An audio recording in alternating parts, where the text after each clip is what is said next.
Welcome back to the YouTube channel. This is Robert Ralph, freelance writer and content creator.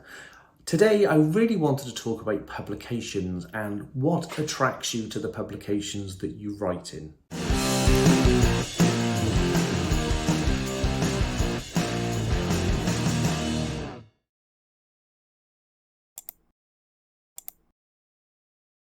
Today, I wanted to talk about publications and what actually attracts you to a publication.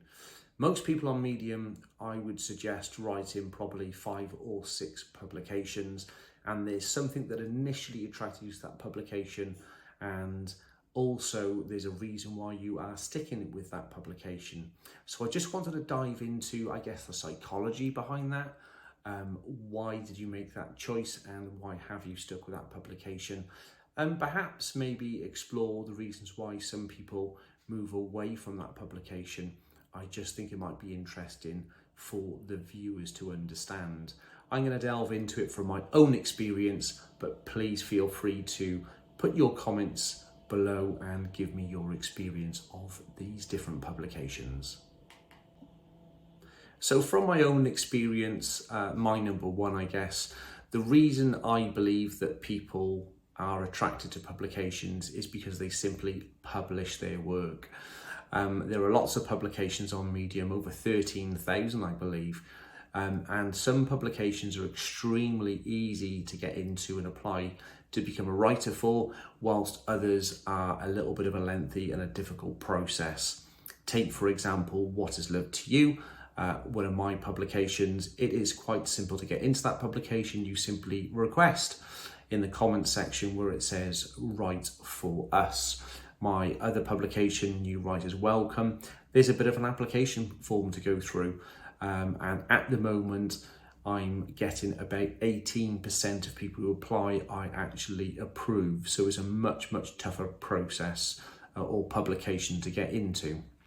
But saying that, once you're in the publication, there are publications out there that will basically publish anything.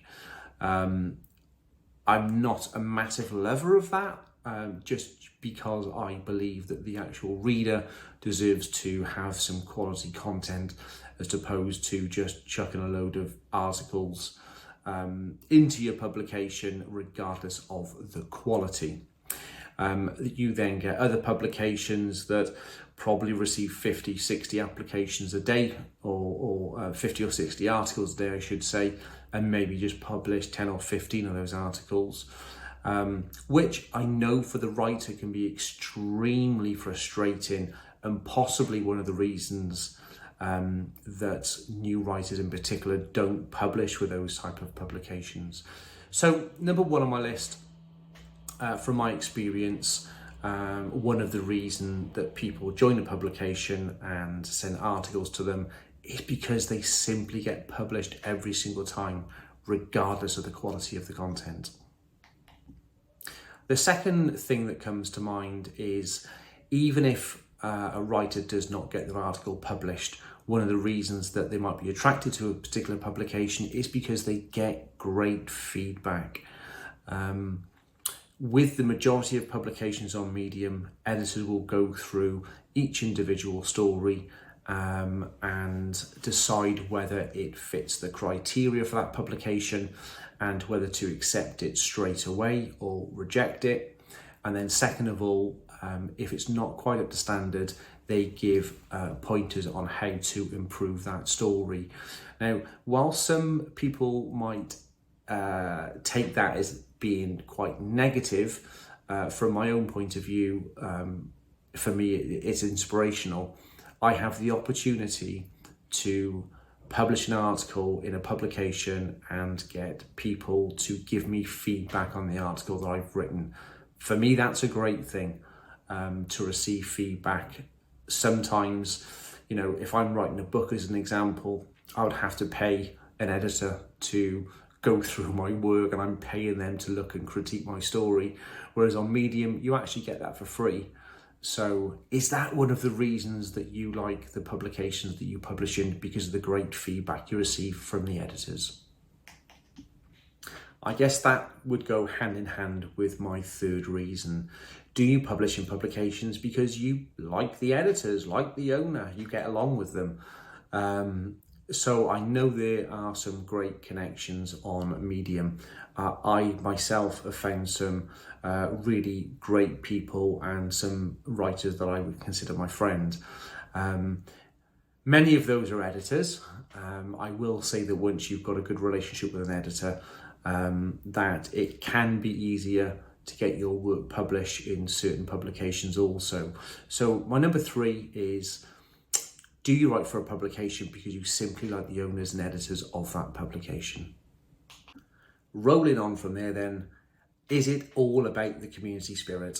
Because there are large and small publications out there, but one of the things that I often speak to, or often speak about to some of the writers, is that they stick to the publications they write in because they're known in that publication and they've got a great following in that publication. You know, you get lots of likes and claps and reads and views. And of course, if you're getting that sort of encouragement from your fellow writers, I guess that will be a good reason to stay with that publication also.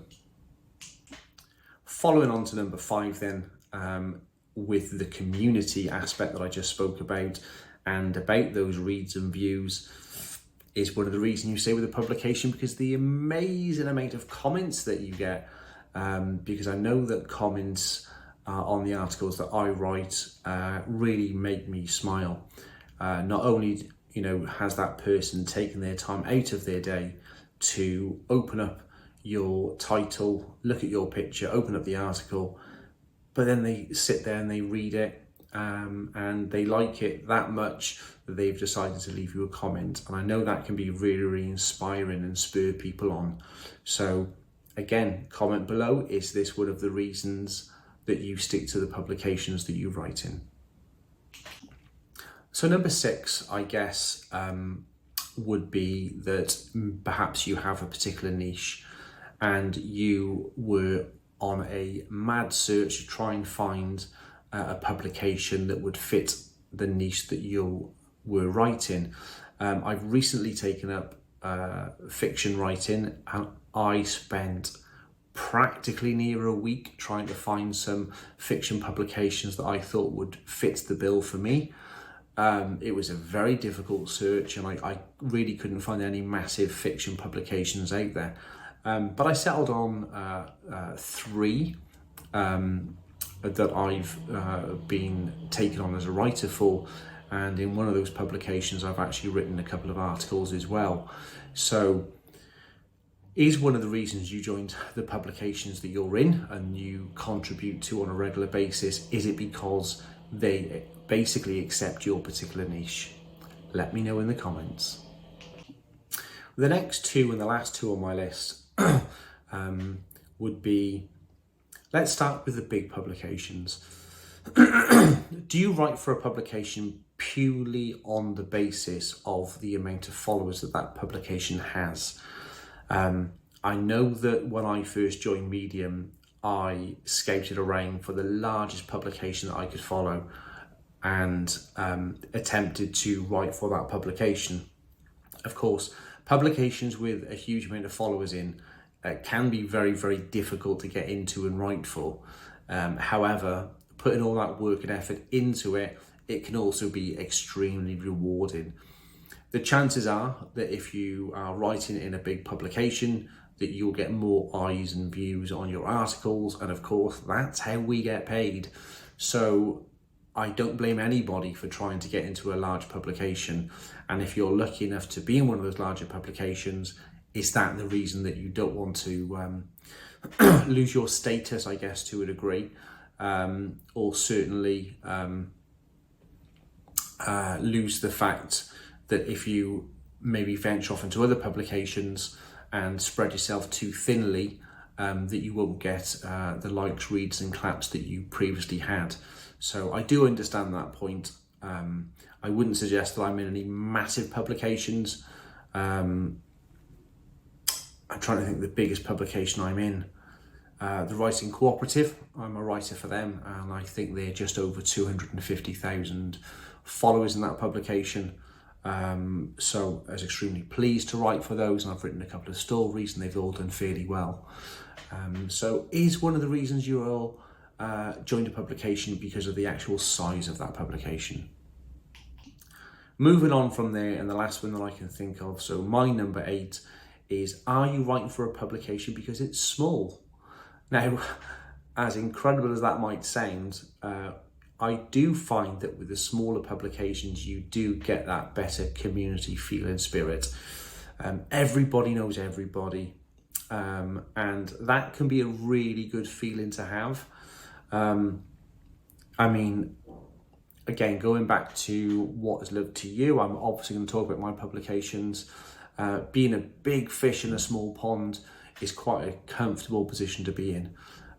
What you will find on some as well, some of the smaller publications, you actually get a lot more interaction with maybe some medium-sized publications, because the smaller publications tend to not publish as many articles. So let's say what is loved to you is publishing 5 articles a day, and another publication, I don't want to belittle any publication, so I'm not going to slander and pick one out, but we all know the sort of publication I'm talking about that maybe publishes 50 or 60 articles a day. I'm not sure how people get reads from those publications, because literally with thousands and thousands and thousands of articles going into that publication in a month, it's almost impossible to spot the story you want to read because it's already gone off the front page. So that's one of the reasons that smaller publications are attractive to many new writers, and as the publication grow, they grow also. And again, I guess it's that big fish, small pond kind of scenario, and I fully understand that as well. So that's it for this video. These are my 8 reasons why I think people choose a publication. I could be wrong, and if I am, please tell me in the comment section below the reason that you chose the publications you write for. Give them a plug, put the links down below, and perhaps I'll check some out, and some of the other viewers on this YouTube video will check those out as well. So give your publications a big plug and let's check them out. Thanks for watching. I will see you next time.